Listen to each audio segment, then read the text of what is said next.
Ryan Smith rose before the sun, as he always did. His modest home, nestled in their humble neighborhood, was still blanketed in the quiet of pre-dawn.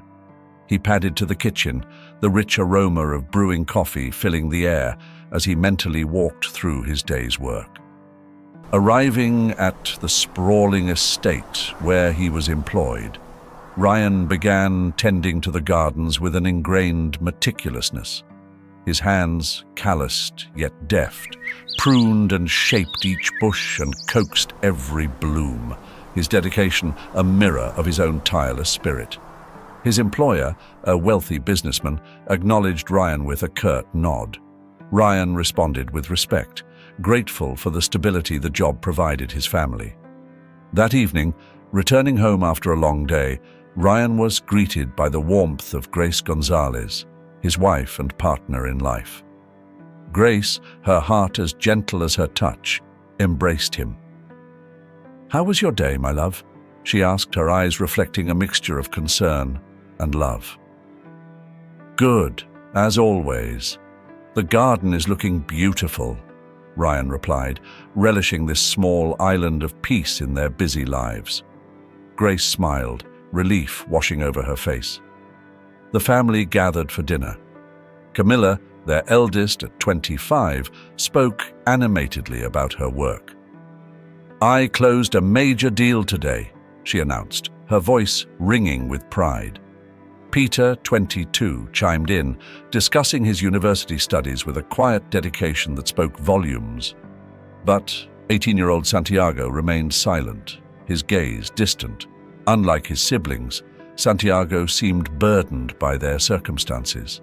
He sighed, pushing food around his plate, his attention far from the lively family banter. "Dad, please, don't worry so much about expenses," Camila said, breaking into Santiago's silence.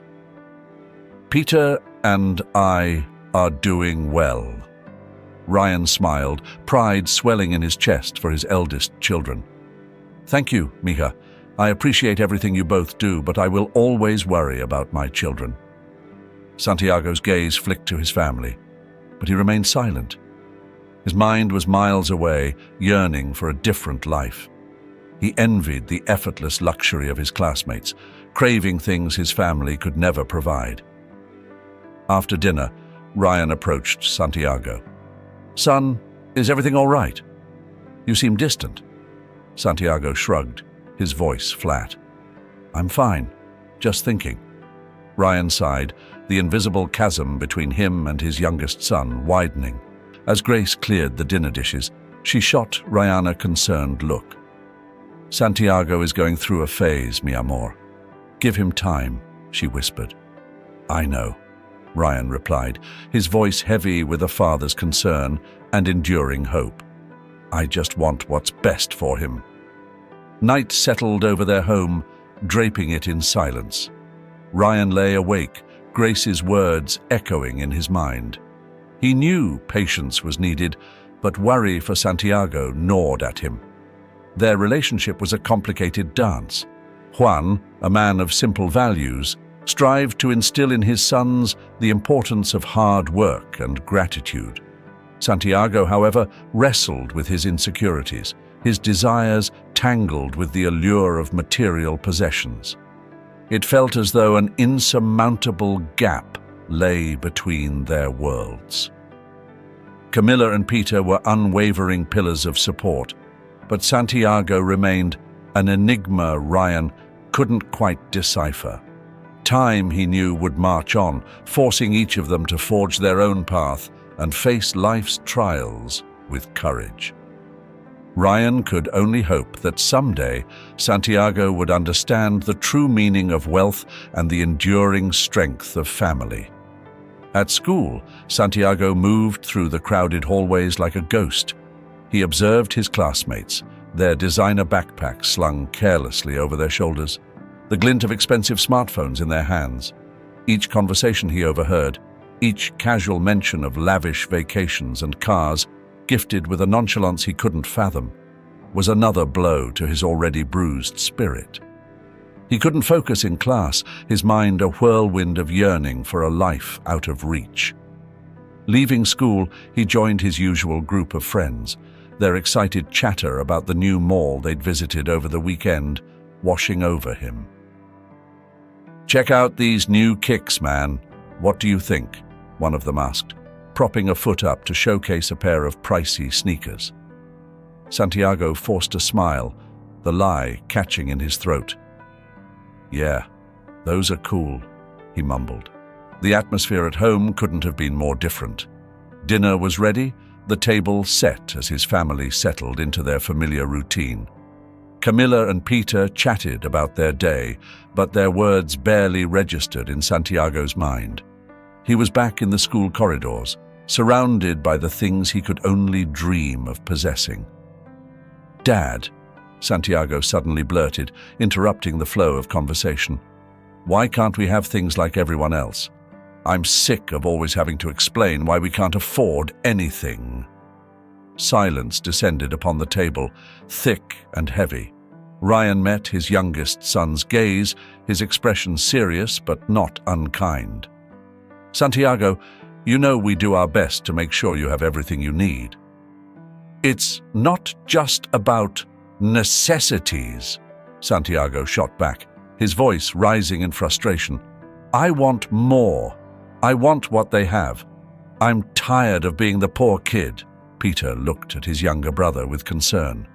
"Hey, it's not all about the money. There are more important things. Family, hard work." "Easy for you to say," Santiago retorted, his voice laced with bitterness. "You're practically finished with college. I'm stuck here, and I don't want to live like this." Camila tried to interject, her voice gentle. "Santiago, we're all in this together. We all work hard to get ahead." Santiago snorted, pushing himself away from the table, leaving his dinner untouched. "You don't understand," he muttered before storming out of the house, the slamming door punctuating his frustration. Ryan sighed, feeling the weight of his son's unhappiness. He knew he had to do something, but what? He got up from the table and went looking for Santiago. He found him on the porch, staring out at the street, his expression a mixture of sadness and anger. "Santiago," Ryan started, taking a seat next to him. "I understand you're frustrated, but money doesn't buy happiness. Life isn't about accumulating things." Santiago wouldn't look at him. "Then what's the point? Working like a dog your whole life and having nothing to show for it?" Ryan put a hand on his son's shoulder. "It's about hard work, honesty, and appreciating what you do have. I've worked hard to give you a decent life, and I hope you'll see that one day." Santiago finally turned, his eyes welling up. "I don't want to be poor my whole life, Papa. I don't want people to feel sorry for me." That night, Santiago went to bed, his heart heavy with unfulfilled desires, his mind a storm of uncertainty. Juan, too, went to bed troubled, his thoughts consumed by his son's unhappiness. He clung to the hope that Santiago would find his own path to contentment, even if it took time. Ryan arrived at work early, as usual.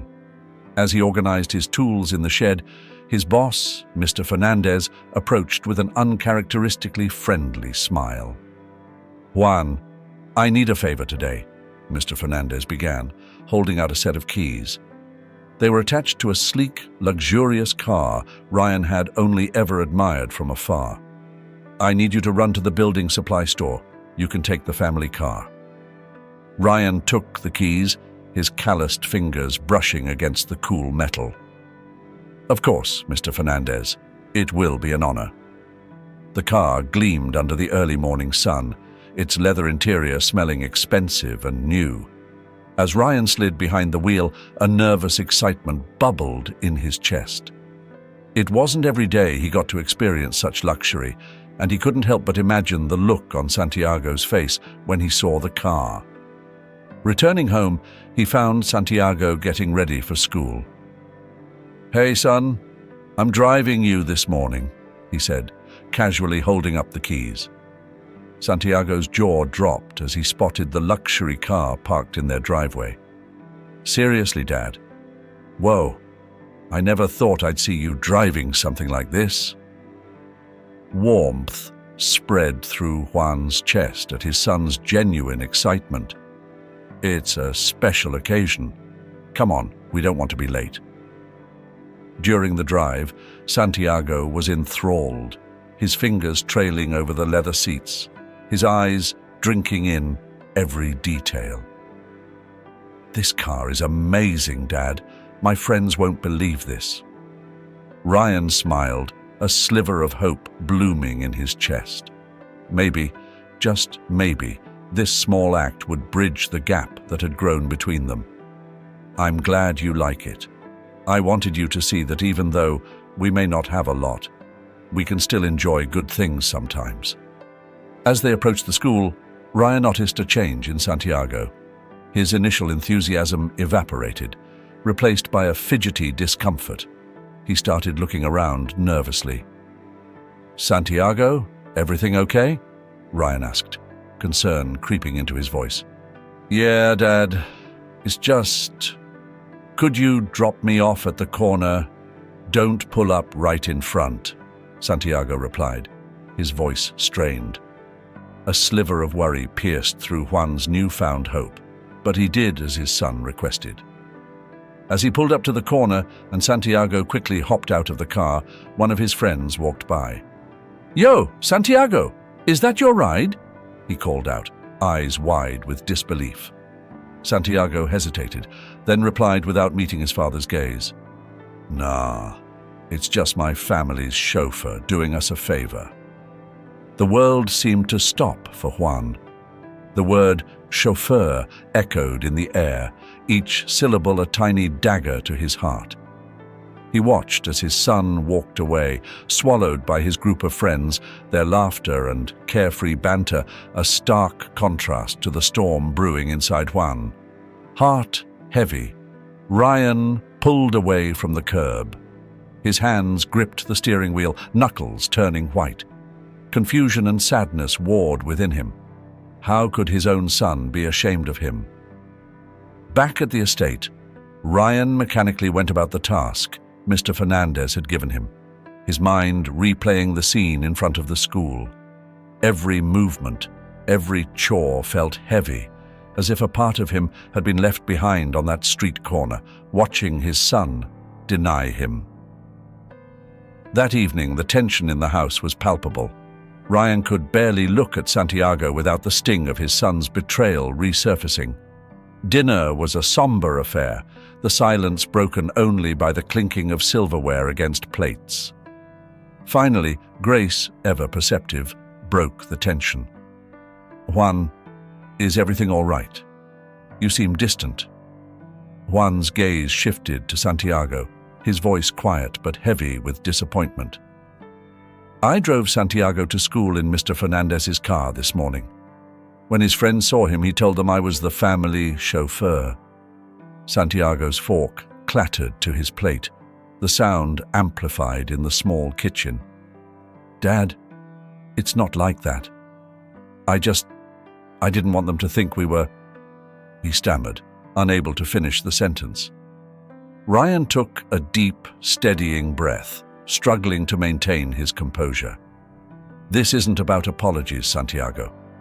I need to understand why you felt the need to lie about our family." "It's complicated, okay?" Santiago retorted, his voice tight with a defensive edge. "It's hard, seeing my friends with everything and feeling like we're always struggling. I just want to fit in for once, not feel different." "I understand wanting to fit in," Ryan said, nodding slowly. "But what hurts is that you think the solution is to be ashamed of who we are." Santiago's gaze flickered up, his eyes reflecting a mixture of defiance and confusion. "I'm not ashamed of you, Papa. I don't want them to think we're poor." "And what if we are?" Ryan countered, his voice gaining strength. "There's no shame in being humble, in working hard. What matters is how we carry ourselves." with dignity, with respect. Santiago shifted uncomfortably. That's easy to say, but it's different when you're living it. I know, Ryan said, his voice softening. I've lived my whole life working hard to give you kids the best I can. It's not easy, but I've always tried to teach you to be grateful for what you do have, not to place value on things you don't.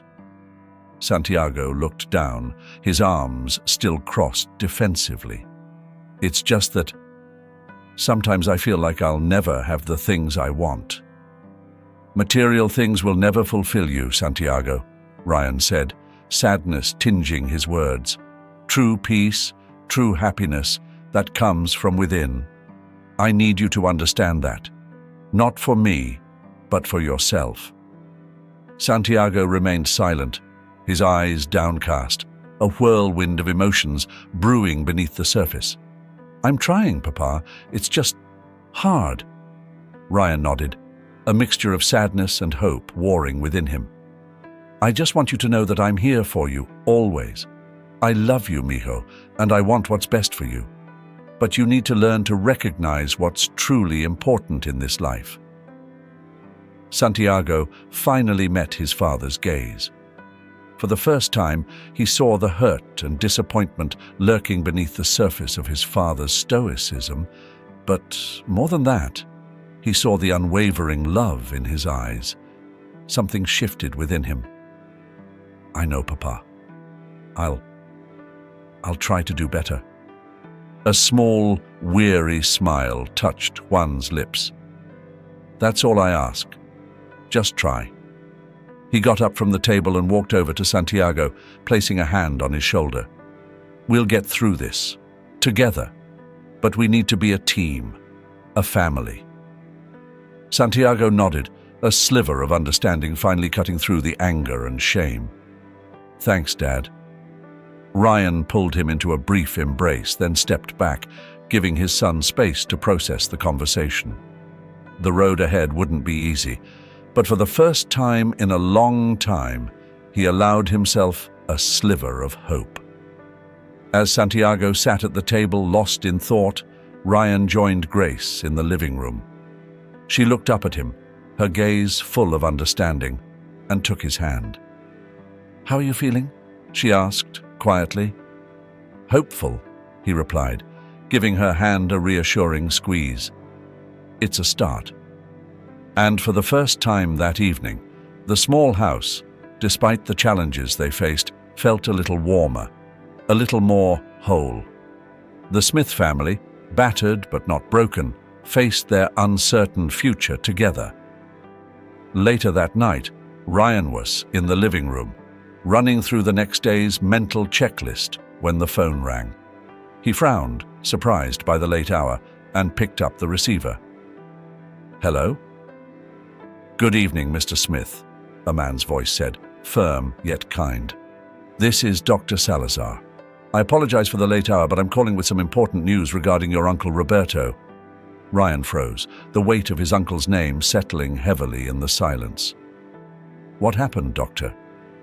Your Uncle Roberto has passed away, the lawyer's voice, a calm baritone across the line, confirmed, and he's left his entire estate to you. The news hit Ryan like a physical blow. His entire estate? Yes, Mr. Smith, Dr. Salazar confirmed. He was a very private man, but he had accumulated considerable wealth. We need to discuss the details at my office tomorrow. Ryan hung up slowly, his mind a jumble of thoughts. Grace, who had been watching him from the kitchen doorway, came over and sat beside him.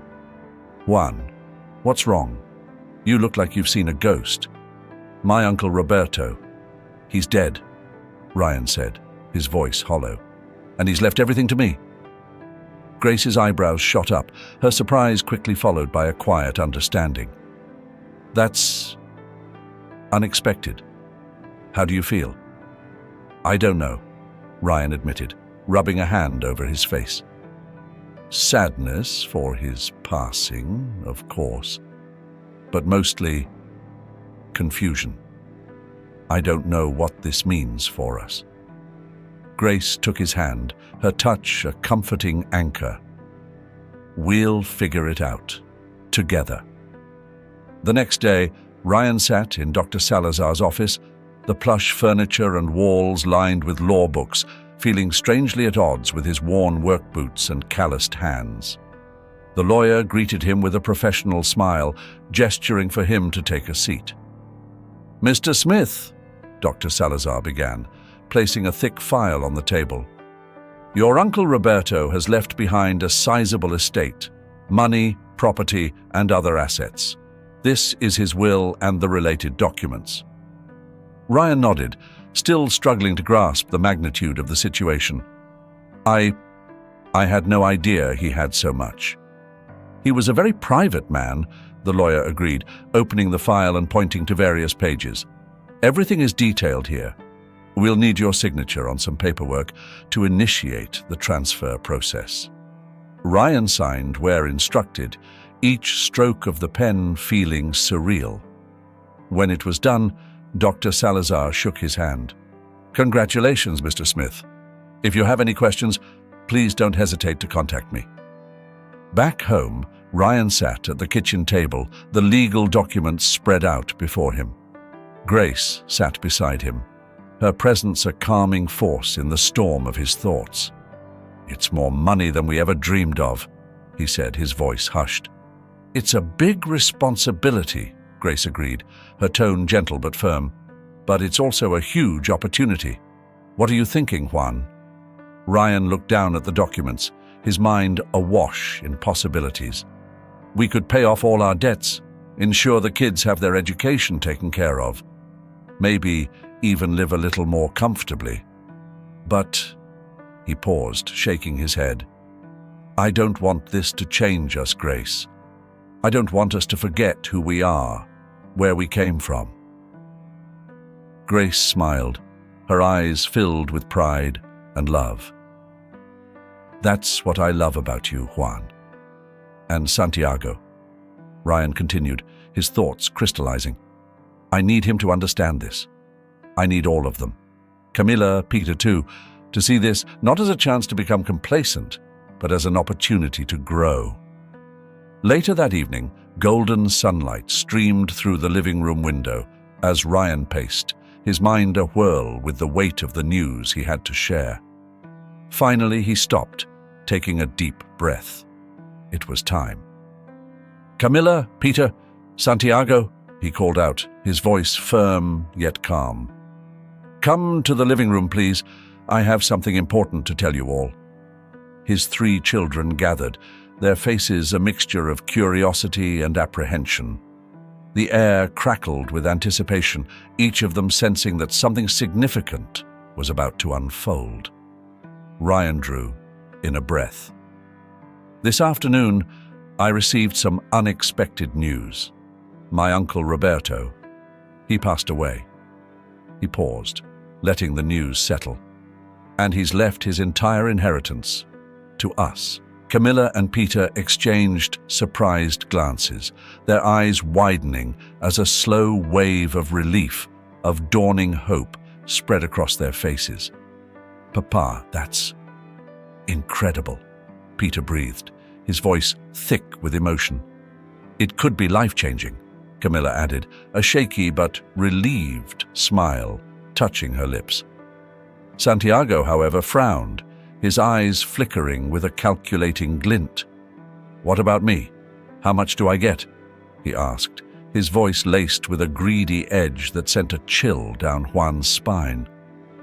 Juan's face hardened, his gaze locking with Santiago's. "Before we talk about how this inheritance will be divided, there's something you need to understand." Santiago crossed his arms defensively.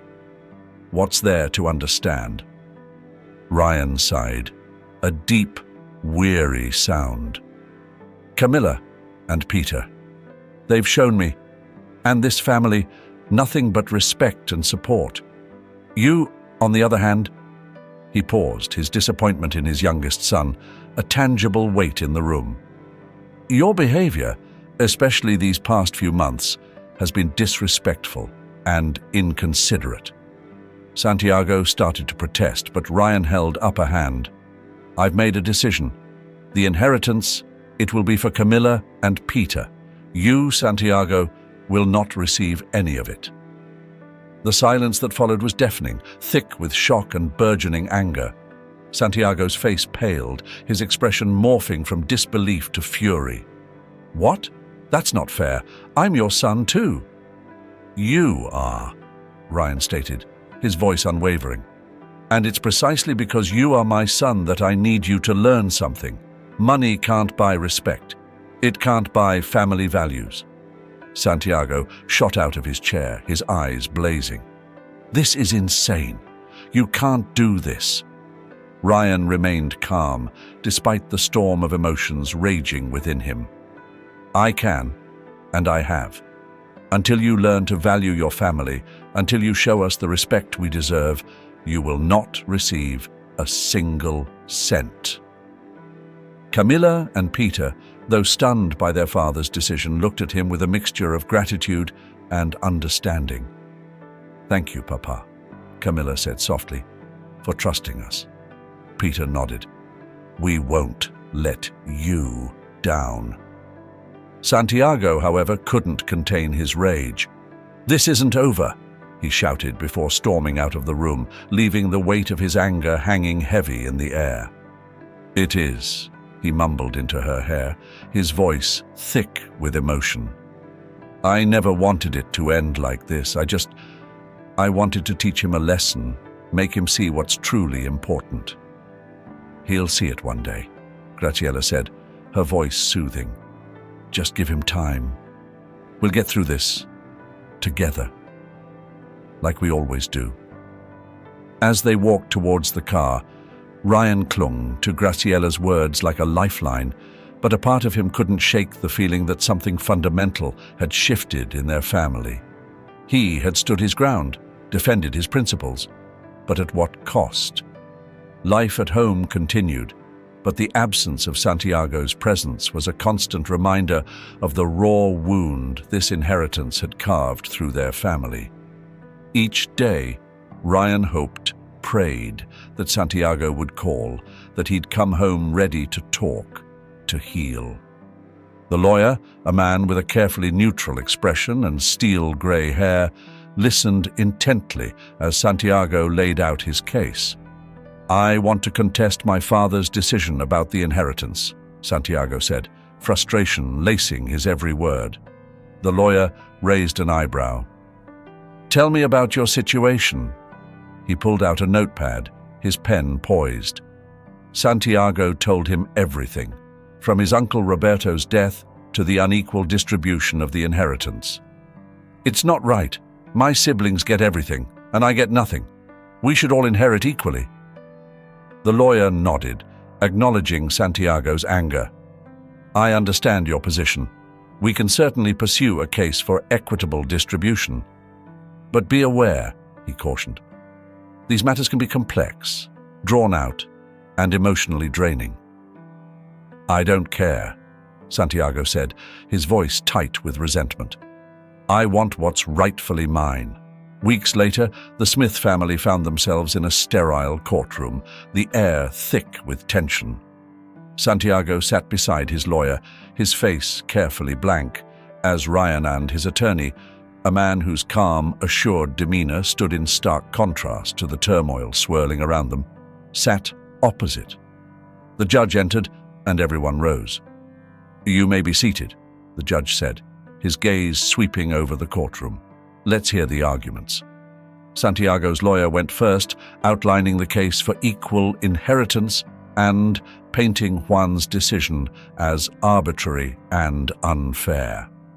Juan's lawyer countered, skillfully explaining the reasoning behind Juan's decision. "Your Honor," he argued, "my client, Ryan Smith, made his decision based on his deeply held family values and the demonstrated character of his children. He rewarded the children who'd shown him unwavering support and respect. His decision was not made lightly, nor is it without merit." The tension in the room ratcheted up as both sides presented their arguments. Juan's gaze met Santiago's across the divide, his heart aching for the chasm that had grown between them. Finally, the judge spoke. "I've heard the arguments from both sides. While I understand the plaintiff's desire for an equal share, it's clear that Ryan Smith's decision regarding the inheritance was based on values that cannot be easily quantified in a court of law. I see no legal fault in his decision and therefore rule in favor of Ryan Smith." Santiago's face contorted with anger. He stood abruptly, his chair scraping against the floor. "This is bullshit!" he shouted, before storming out of the courtroom, leaving a stunned silence in his wake. Ryan watched his son go, a heavy weight settling in his chest. He might have won the legal battle, but he knew he'd lost something far more precious: his son's trust, his respect. After the court proceedings, Ryan lingered in the hallway outside the courtroom, the weight of his victory heavy on his shoulders. His lawyer clapped a hand on his shoulder, but Ryan barely registered it. His mind was a whirlwind of thoughts, all centered on Santiago. What had he done?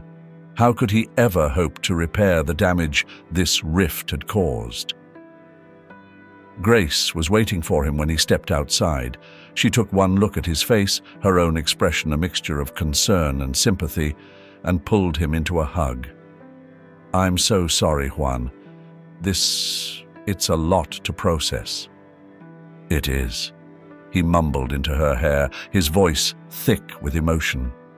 "I never wanted it to end like this. I wanted to teach him a lesson, make him see what's truly important." "He'll see it one day," Grace said, her voice soothing. "Just give him time. We'll get through this together, like we always do." As they walked towards the car, Ryan clung to Grace's words like a lifeline, but a part of him couldn't shake the feeling that something fundamental had shifted in their family. He had stood his ground, defended his principles, but at what cost? Life at home continued, but the absence of Santiago's presence was a constant reminder of the raw wound this inheritance had carved through their family. Each day, Ryan hoped, prayed, that Santiago would call, that he'd come home ready to talk, to heal. Weeks turned into months. Life went on, but the void remained. Ryan buried himself in his work, finding solace in the familiar rhythm of nature, the feel of cool earth against his calloused hands. One chilly morning, Santiago woke in his small, sparsely furnished apartment, the grey light of dawn filtering through the window. Life on his own, he quickly realized, was much harder than he'd anticipated. Every day was a struggle to make ends meet, to keep his tiny space from devolving into chaos, all while juggling his studies and part-time job. He stood in his cramped kitchen, wrestling with a leaky faucet, frustration mounting.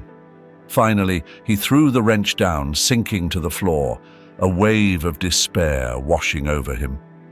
He thought of how effortlessly his father always seemed to handle these small household repairs, how little he'd appreciated those seemingly simple tasks. Later that week, as he sat hunched over his bank statements, the numbers blurring before his tired eyes, the reality of his situation crashed down on him.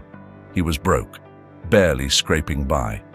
He remembered all the times Ryan had worked overtime, his face etched with fatigue, to ensure they had food on the table, a roof over their heads. Shame, hot and thick, coiled in his gut. His anger, his sense of injustice, morphed into something resembling understanding.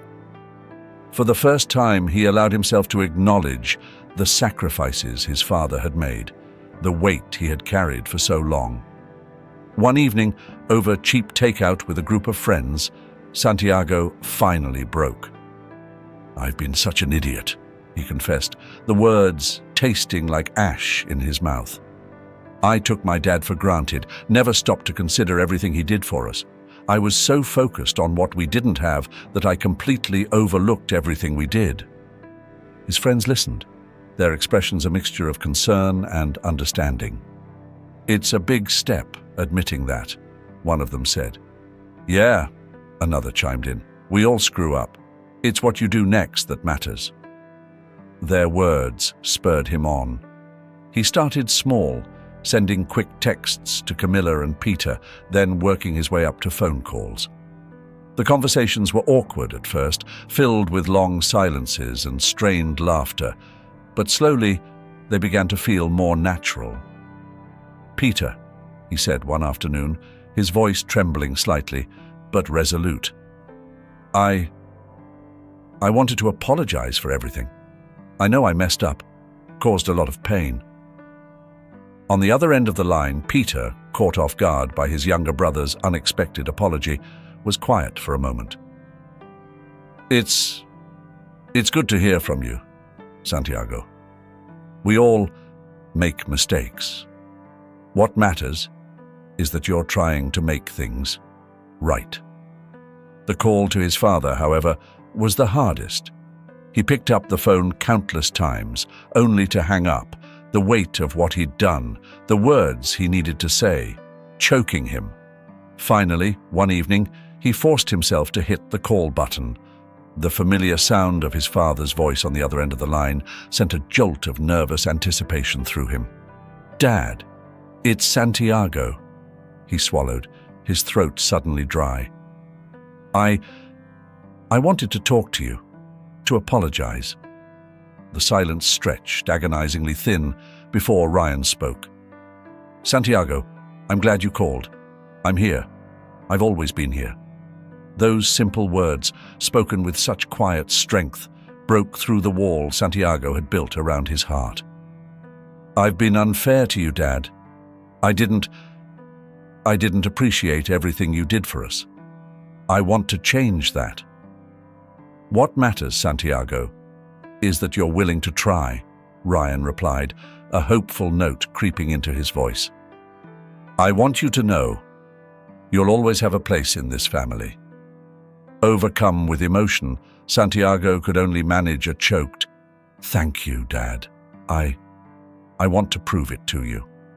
Juan, his own heart full, cleared his throat. "How about you come over for dinner next week? We'll have a family dinner. Just us." The Smith house buzzed with an unusual level of activity as Ryan and Grace bustled around the kitchen, preparing for their family dinner. A nervous energy crackled in the air, their movements synchronized from years of unspoken understanding. "Do you think this will be all right?" Grace asked, her hands trembling slightly as she arranged plates on the table.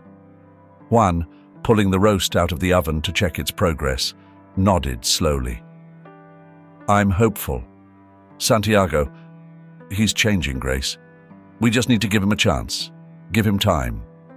Grace smiled, though a hint of worry lingered in her eyes. I know. I can't help but worry." Ryan reached for her hand, giving it a reassuring squeeze. "It will be fine. We're strong, Grace. We're a family." As the appointed hour approached, the house crackled with anticipation. Camilla and Peter arrived first, offering their help with last-minute preparations. The looks they exchanged with their parents spoke volumes. Support, a shared hope, tinged with apprehension. Then the sound of footsteps on the porch, hesitant yet resolute. Santiago stood awkwardly at the door, his shoulders slumped, his expression a mixture of nervousness and regret. He held a bakery box, a peace offering. "Hi, everyone," he mumbled, his voice barely a whisper. "Santiago," Ryan said, his own voice thick with emotion. Come in. We've been waiting for you." Santiago stepped inside, stopping in the middle of the living room, the weight of his family's gazes heavy on him. He took a deep breath, meeting their eyes one by one. "I want to apologize," he began, his voice catching slightly. "I've done a lot of thinking lately about my actions, and I realize how much I hurt you all." Peter nodded. We're willing to move forward, Santiago, but only if you're truly sorry." Santiago looked at his brother, gratitude flickering in his eyes. "I am, and I want to show you. I'm here to rebuild what I've broken. If you'll let me." Juan, who had been silently observing his son, stepped forward, placing a hand on Santiago's shoulder. "You're our son, Santiago. You'll always be a part of this family. All I ever wanted was for you to understand, truly understand, the value of hard work, of honesty, of respect." He paused, his gaze unwavering. "I believe you do now." Tears welled up in Santiago's eyes. "Thanks, Dad. Thanks for not giving up on me."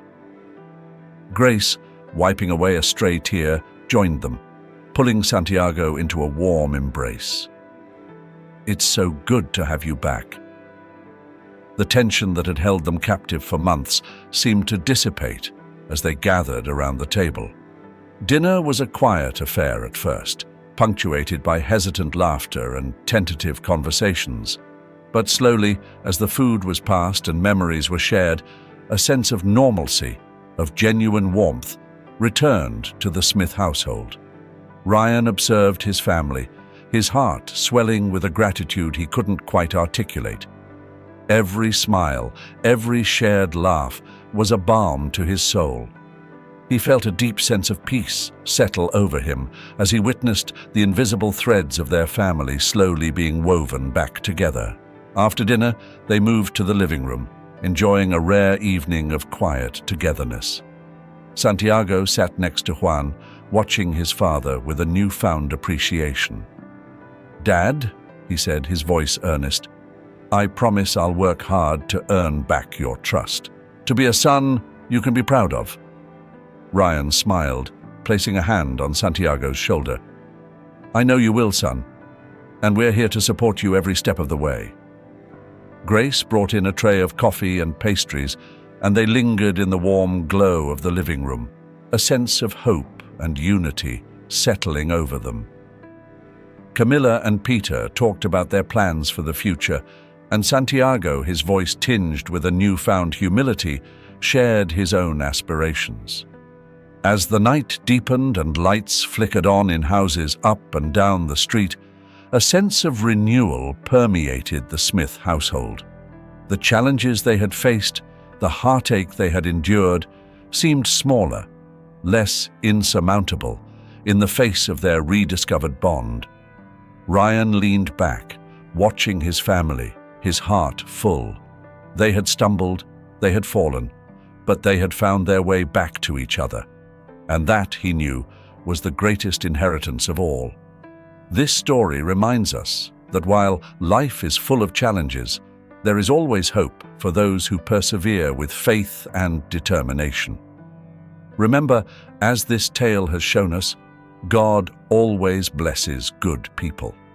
Everything happens for a reason, and even when we don't understand the why of our struggles, we must trust that happiness will come if we keep our faith and move forward. If you enjoyed this story, don't forget to like and subscribe to my channel so you can receive notifications of more inspiring and moving stories that are sure to touch your heart. Thanks for watching, and see you next time.